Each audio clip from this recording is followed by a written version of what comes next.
Lobster Magnet. Lobster's a 10 I told you grab it. Hey guys, before we move on to your regularly scheduled video blog review content, just a quick special announcement. Because everything is a contest and life is nothing but a giant tournament arc, I've decided to steal Exclamation Point's gimmick of staging an imaginary subscriber tournament battle for YouTube supremacy. That's right, I'm coming for you, Exclamation Point. We shall meet in the fields of Valhalla, weapons in hand as we face off in a video essay showdown to once and for all determine who is the champion, who shall walk away from the fields of battle in unending internet glory. So how about you? Give me everything you... Oh god. Oh god, Jesus Christ. He is over 60,000 subscribers. Crap. Okay, there's no way I'm ever going to compete with that. Okay, so Mr. Punctuation Face is a bit out of my league, but that doesn't mean I can't start from the bottom, because every underdog's gotta start somewhere. And stick around, folks, because the first match is gonna be a good one.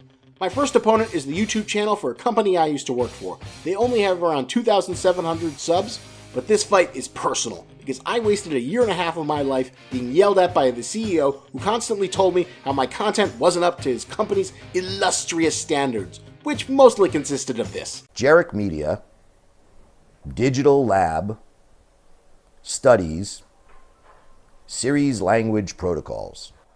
Juan.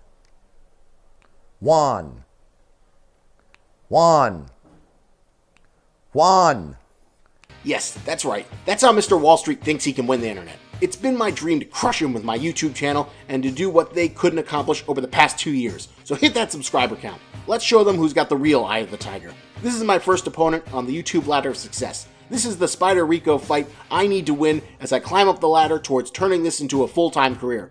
So if you don't want to let that douchebag Wall Street millionaire win, then hit that subscribe button, and as soon as we win this fight, I'll let you guys know who the next opponent is. Now back to your regularly scheduled video blog review content.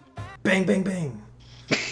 Welcome to Lobster Magnet's Review the Channel. I'm here with my buddy Goro.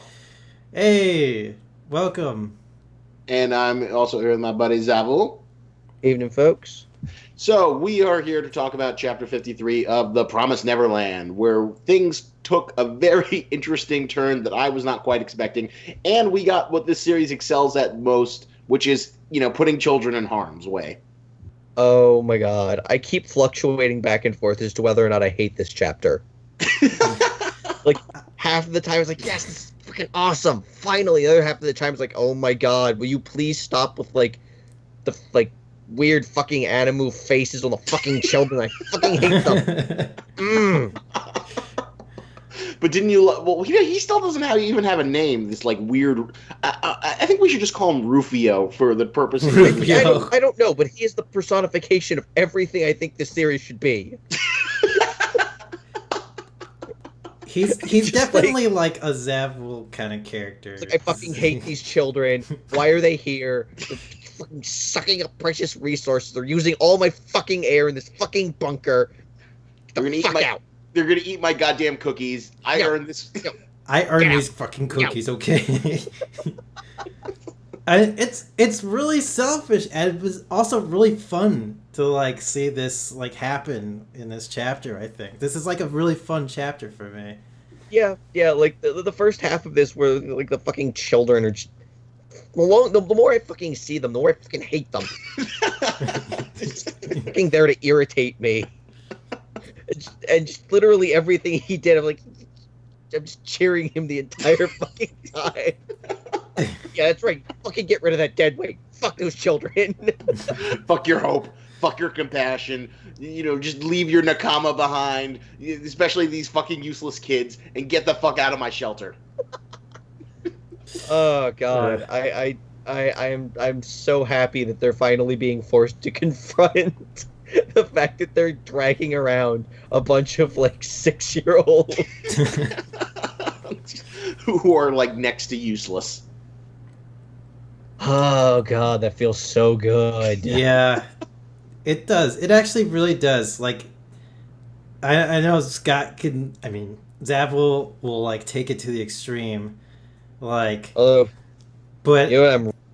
sorry, go ahead. But in this instance, I'm really happy someone is actually bringing up that point, and these children are basically just they're really useless. They're just extra mouths to feed. You're out in the fucking demon world and like all batshit kind of crazy stuff is gonna happen. You know what I'm really hoping doesn't happen though? It was all a test. That's so funny. You should bring that up. I was like looking in comment, like, you know, my favorite thing that I love to do is like sort of get a sense of like how the anime community is reacting, which basically means like, you know, go to the discussion board and skim through it and see how people are thinking. And that's what a lot of people were like thinking. It's all a test. It's all a test. But I hope it's not. I fucking hope it's not. Oh god, that would be so. Ugh. Oh my god, I would hate that so much. That would be like a lost twist right there. Again. I liked this where this chapter was really going. I really did. I would hate that so much. I feel like there's too much evidence to prove that it's not a test. The fact that he's got like that fractured cup, the fact that he's you know, kind of like wearing this mismatched clothing, that he's like basically this man-child. And it all kind of makes sense in the sense that like, you know, here's this kid who escaped from a farm and he's basically had no one to like, God, it reminds me, like, either of you ever read the book Jurassic Park, The Lost World, the Michael Crichton book? No. It's very, very different than the movie, but like the whole point is like, you know, they go to Site B and they're like studying these raptors, and they're these like confused raptors that are like basically like raptor juvenile delinquents because they don't have any adult raptors to show them what like proper raptor socialization and behavior is. Mm-hmm. So basically this guy is kind of like, you know, he has not had any experience with any human adults except for like whoever the caretakers are, assuming there are caretakers on however the hell Graysbell plantation is run. And so, you know, he's basically like this lost child who grew up into this immature man-child thing. And, like, you know, it's all reflected in his character design, his mannerisms, the fact that he has this, like, broken cup with imaginary tea. And so, you know, he, even though he's, like, you know, presumably 20-something years old, he's still, like, you know, has this mentality of, like, an 11-year-old. Yeah. That's really interesting. And like, you know... I'm curious to see, like, what the rest of this fucking bunker holds, if we even get there, because I want to know what the fuck is going on there so bad. Yeah, they're like, when Williams Minerva is not real. Like, what the fuck is this bunker doing there, motherfucker? Like, everything we've seen so far is like, that is definitely not a medieval, like, just hole in the ground. So, is Minerva dead? Is he just dicking off? Is this a test? How long has the Minerva organization lived on? The fact that it has to be been going on for a while, given the fact that these like futuristic pens are like apparently a common thing that are like smuggled into the plantations. Oh, you know what would be amazing though, is if you need to like God, this would be so fucking stupid if you have to collect the pens to figure out where Minerva is. So he's just like fucking them out of their pen because he doesn't want to have to deal with like that many obnoxious children while he looks for his way out. It's just like, okay, originally I was planning on teaming up with whoever came through that door, but that is a lot of 8-year-olds. I'm just going to threaten them so I can get the fuck out of here. Because I freaking hate the children, and yeah, they were pretty obnoxious. And they're like, William Minerva's a big fat liar. Oh God! I mean, I see the children as why I don't feel any sympathy for them. I just want them to. I just want someone to punt them. I mean, I feel like the children are basically like mascot characters. Like, yeah, they kind of are. I mean, they don't really like fulfill any purpose right now besides being like cute commentary and, you know, people that they want to protect. The only reason why they're important to us is because they're important to Emma, and, you know, we're invested in Emma and Ray, but, like, you know, as Zavel has pointed out many times, we would be just as happy as, you know, if like a few of them got eaten. Or like, yeah. I feel like that would be important character growth for Emma and Ray. is if maybe like one of them was like, I don't know, eaten by a Tyrannosaurus or whatever the weird like weird alien equivalent thereof. That exists in the Promised Neverland world. Actually, I'd really be happy about like maybe one of the giraffes getting a win there, because I mean they're weird enough that I want to see how they would kill something. Like, do they just pick it up and shake it? Like, do they have like that long flexible neck, just for the purpose of like? Do they shake it to death? Do they like pick it up and like slam it to the ground a couple times? Do they, like you know what I would love is if they, like, elongate. Maybe they have like snake mouths and they just like open up really wide and then they just like gulp it up and it's like yum yum yum yum yum yum yum. What the fuck would the neck the purpose of the neck be? Like, do they strangle things with their neck? I don't know, man. I mean, obviously, I'm dying to see the demon giraffes like reappear. Like, I want that so fucking badly. It'd be just kind. I think it'd be just kind of awesome if they could just shake a child to death with their, with the power of their neck. The neck is so powerful they can shake things really hard. It's just like how you've heard stories of like people shaking their babies or something like that. Well, there's a monster that does that. I would like that. So, but like, well, let's say that there is a pro, argument that like this is a test. What do you think the reason for him saying that? Just to like see that they don't give up or something, or like, because I'm trying to think logically. Let's assume there is a test. What evidence is there to support it, other than just like a storytelling hunch? Where does that take the story? I mean, we obviously don't want it because that's like the bad choice.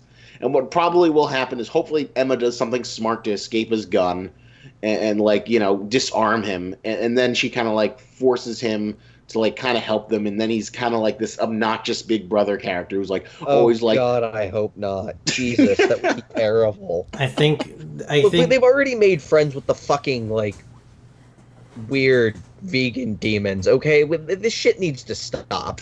Yeah, there need to be consequences. There need to be consequences now, and those consequences need to involve child death. I would even take off the screen child death at this point. If this were to happen, if this twist were to happen, is like testing the kids, I feel like it would have to result in like the kids will start to mistrust everything, and they'll even mistrust him and try and betray him at the end of it all.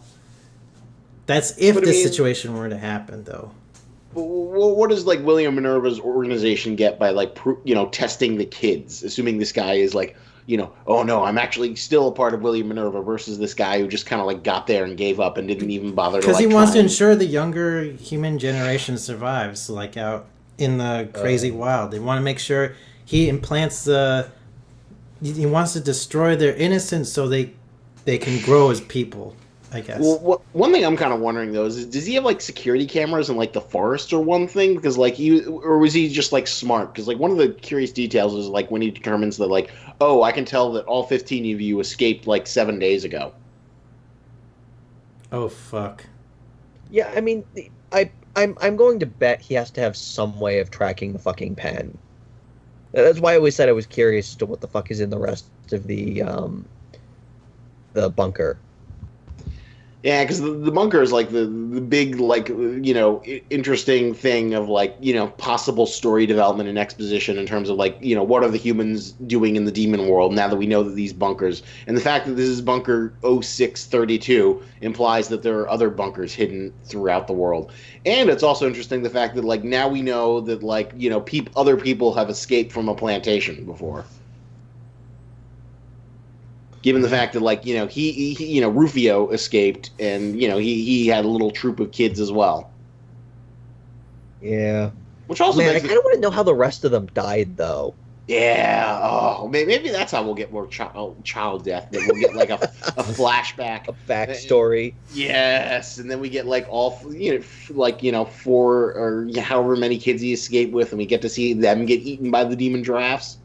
Is it wrong of me to hope that, like, during all of this, like, intrigue and murder that hopefully most of the kids died of like fighting amongst themselves, and maybe one of them ate another kid. Why does that sound so much like Lord of the Flies? You know, It fucking is Lord of the Flies. That's how I want this fucking shit to work out. that would be Well, awesome. Happy with each other. Fucking Emma and Ray and the children. At this point, you're just looking for any excuse to like separate Emma and Ray from those fucking little children, because all they do is drag down and like just become this obnoxious hassle. Yeah, they just need to be dropped off by a daycare, and some of them die. Well, here's an interesting plot idea. Like, let's say hypothetically that, like, okay, Emma and Ray somehow disarm the situation.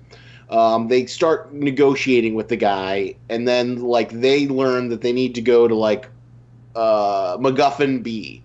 And MacGuffin B is, like, the way to break into the human world. But because it's so dangerous to go to MacGuffin B, they leave the kids behind with Rufio. So that way, all the little kids are kind of like taken out of the story. You just want those kids to be eaten, like 2 or 3 of them. I don't think I just want something important to happen. Like I want some kind of like life-changing event that doesn't involve like another fucking oh no plot twist. William Minerva's not here, and this asshole with a fucking broken teacup is. I have an idea of how I would want this to end. I think you guys would like this. So Ray distracts the guy. He's like saying, if you pull that trigger, we're gonna all, pounce on you, and we'll overpower you and kill you or something like that. I don't know. Fucking massive children power. Well, and then Emma uses that distraction to quote unquote take a life. He kills the guy with like one of those flowers, like stabs it in his chest, and then they have to figure out, they have to explore the base and figure out what the hell the base is for afterwards. And the guy is like left up in a mystery, and they have to solve it by themselves.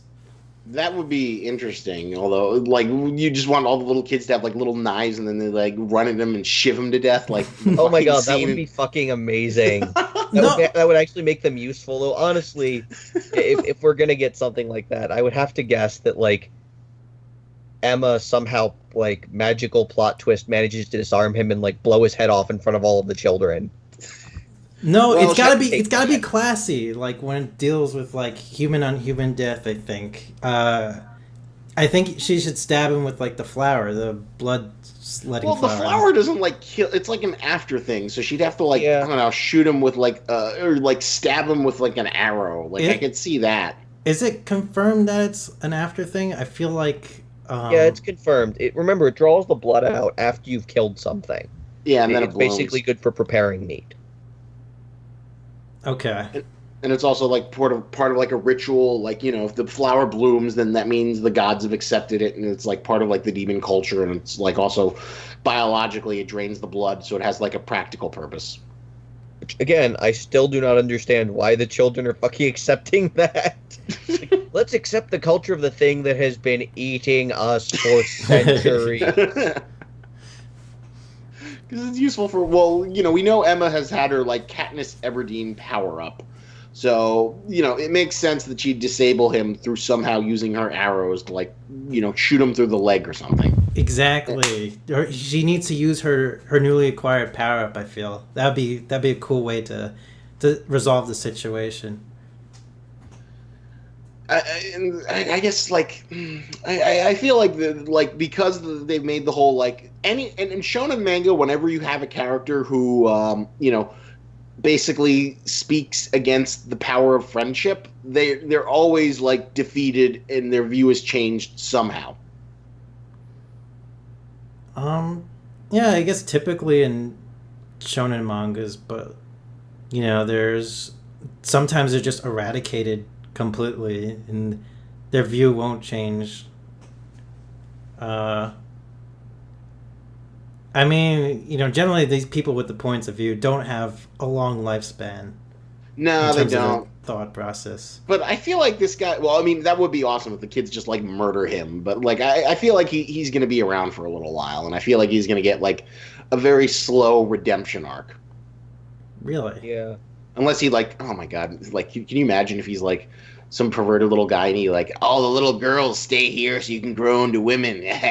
Oh, Jesus Christ. I really hope not. Promised Neverland has thankfully skirted any indication that they're trying to, like, sexualize any of this, and I really appreciate that. Yeah, Yeah. so far Really there's been like fucking there's been nothing indication of that, and so I highly doubt that. There's like a probably 100% chance, but I don't know. The only indication is the like, what was it? Gilda said he's sleazy, or in the translation, the fan translation could be different than the official one, but probably not. He seems like he has an immature mentality, and for all we know, he probably doesn't even know what sex is. God, I hope not. I just... I mean, how much access to books? How many books did the kids like in the school read? They must have learned something about it. Like, Yeah, I mean, But, they're, like, they're why trying would to the make teens- them...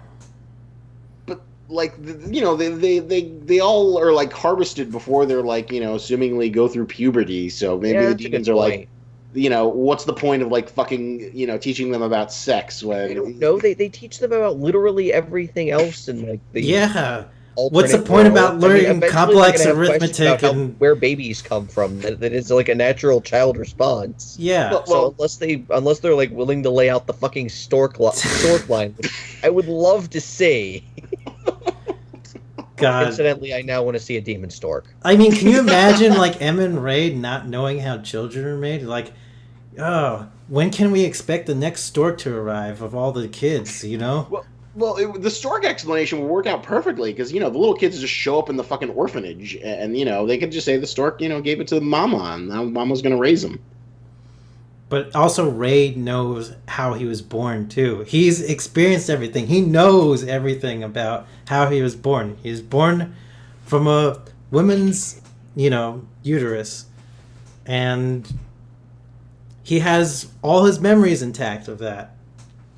Yeah, but he just knows he comes from a woman. He doesn't know like about the artificial insemination, though. I don't think his memories are like from fucking sperm. Okay, yeah, that's true. But I doubt it's like something that's gonna like come up, or at least I'd be very surprised. Since so far like nothing's been sexualized, and they're just treated as like little precocious, smarter than average kids. And well, the only like romance subplot that's even been hinted at was like, oh, Norman loves Emma. But that felt like more of like a Was it? platonic. I didn't even get that. No, there totally was. Very early on. Yeah, Oh. yeah, there's like a part where like Norman and Ray are like fighting in like chapter Yeah. 6 or something, and then Norman Norman says, tells- "Oh, I love Emma." Yeah, that's why Norma sides with Emma so much. Man, I don't even remember that. But all right, I'll go with that. So what are we But gonna it- rate this thing? Good question. I think it was a good solid 8. It was definitely better. I like the direction the story's going in. Hopefully, no fucking plot twist. I really don't want that. But I give it like 8.5 with the question mark. So you mean by plot twist in the sense that like it was all a test? Oh Yeah. God! But this yeah, is like the I best don't chapter in like a it. while, I feel. It's been a really good chapter for like it's been so long since I had like a really, exciting chapter like this. Like I'm excited to see what happens next. I'm flipping between a 7 and a 9. Just because obviously, well, you were generally in support of God. What was the name I gave him again? Oh yeah, Rufio. Rufio. You are pro Rufio. You like Rufio. You just hate the children. I don't hate Emma and Ray. It's just like I'm so tired of literally all of the children being so happy and upbeat. Like you should be traumatized at this point. You should be traumatized and terrified and just like a gaggle of small sobbing children. But no. They still have the precocious, adventurous spirit. You just hate that Yeah, they're pretty mascot much. characters. Yeah. Basically, it's like if we had an entire fucking cast of Puck in Berserk. No one would like that. No one. Well, I don't fucking like it either. So I'm flipping between like a 7 and a 9. So I'll go ahead and give it an 8, just because I'm really hoping something interesting happens and the fucking children learn to fear for their own existence. Although, well, here's an interesting question, though. What if... Oh, yeah, this is what I was going to say. Like, you know how you were comparing it to Lost, and they're, like, going in the hatch, Greg? Yes. Does this remind you, like, because in every fucking Lost sequence, there's always, like, the others, and then they point a gun at someone's head, and they don't tell you anything? Yes, but... I mean, in this it feels a little bit more justified, in the sense that, like, it doesn't seem like he knows anything, or he's like gone as far as he can with the technology that's available to him, and he doesn't seem like he has any greater answers, just that, like, you know, what you're looking for isn't here. But, like, you know, the frustrating thing in Lost is like, oh, here's the others, oh, I'm gonna put a gun to your head and not tell you anything. Yeah, instead he told them everything, basically what he went through and why he's like that. So it's a little less mysterious. I mean, of course, it's kind of like it has that Lost, like, super crazy twist vibe of like, oh, I'm putting a gun to your head and I gotta stick out for myself. I gotta think for myself. But besides that, you know, it doesn't really bother me like how I compared it to Lost before. What bothered me is like all the mysteries compounded with mysteries, and like it feels like it's just trying to build up. Yeah, I mean, that is a good point, though, that, like, he basically was pretty upfront about what his story is. This is where I came from, this is what happened to me, this is what I found. It's not like, you know, well, you know, you're going to have to survive and give me the pen, and I'm going to put a gun to your head, and he without any context. I guess the way Lost would do it, they would be like, he wouldn't explain anything, he'd be like, give me that fucking pen. He'd grab Emma and just be like, give me that fucking pen now. It's important. That's why. Because Jacob said so. That's why. Because Minerva said so. Yes. That's why. It's important. That sounds about right. All right, so that's a good consensus. We'll see next week if we get paid off. You know, Rufio is an interesting development, and, you know, he could be great or could be terrible. We'll have to wait and see. So what do you think we should chill? I'm thinking for Hook, just because of because I keep on referencing Rufio because he kind of reminds me of Rufio. But do you guys have any other suggestions? Oh, what about that Sam Jackson movie where it's like oh my Sam God. Jackson and what's his name? The hostage movie, The Negotiator. What about like a 40-pack of Bic pens? 40-pack of Bic pens. For like the William Minerva Pen? Yeah. Wait, all right, so what was the movie you were talking about?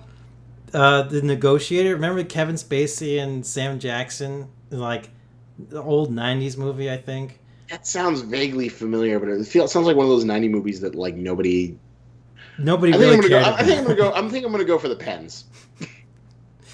Okay. So get these Papermate pens that you can like dress up into like William Minerva pens, because, you know, what's going to be the super secret thing at like every Comic-Con and every Anime Con is like people going around with like little pens pretending they're Promised Neverland children with like little tattoos on their necks. So get this pen and you can make your own William Minerva pen. And you can pretend that you got to the reason you got to the con was because of that stupid pen.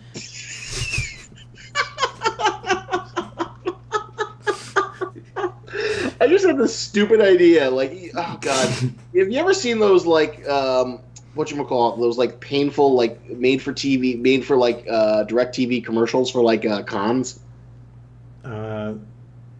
Vaguely. It was like, oh, it's. I love sushi. I love Japan, period. The tea ceremonies. J-Rock! Yeah. Garuga Mesh! Oh, yeah. Hey. I love anime. Yeah. And manga! And gaming! DDR! Smile DK. Hey! Sakura-kan ikimasu! Don't just talk about it. Check out Sakura-Con, April 10 through 12. Check sakuracon.org for all the details. Sakura-Con! I want to go to a place where there's anime and manga! Okay. Like, yeah, I have it. In fact, you know what? I'm gonna play this video in the actual video. I'm gonna edit in so people can actually see what I'm talking about. I'll send you guys the link. So you can watch it after we're done recording this. But now I'm just imagining someone doing this painful thing where it's all right, we need to find the bunker so we can find the truth of humanity and get away from the demons. And then they go to whatever the mid-tier con is. Oh my God, we don't have survival, but we have Pocky Sticks and anime and manga. Thank you, William Minerva. This was the Promised Neverland. William Minerva promised.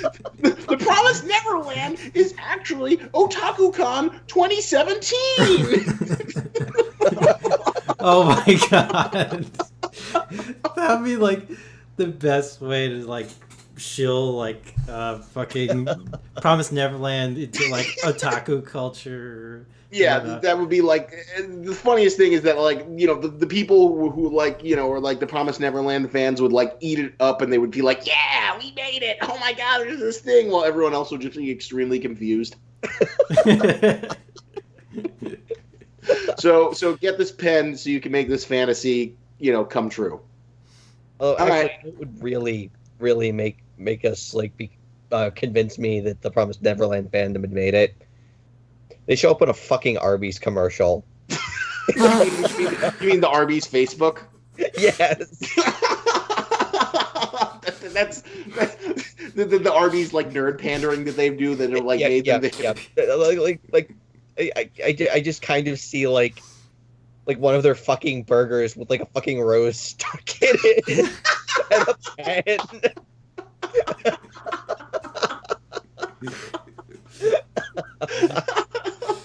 If I ever see that in my Facebook feed, I'm gonna I'm gonna go ape shit. They've done some pretty obscure shit.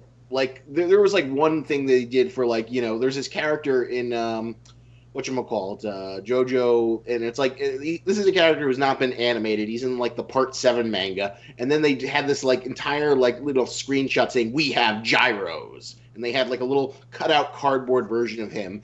And that was a deep cut. That was a very, very hardcore fucking otaku deep cut. And the comments and the people were oh my God, I can't believe Gyro was acknowledged by Arby's. So, who knows? Maybe we'll see that. Yeah, they're fucking good at guerrilla advertising. Holy shit. Yeah. Oh man, I wish I had that job. All right, so thank you for watching this video. Thank you for hanging out with us and listening to us in the background as you do your laundry or whatever. Always appreciate your patronage. Leave a comment, comment, subscribe. I like your comments. And remember, lobster is tennis, but don't you grab it. Lobsters made of iron, lobsters made of meat.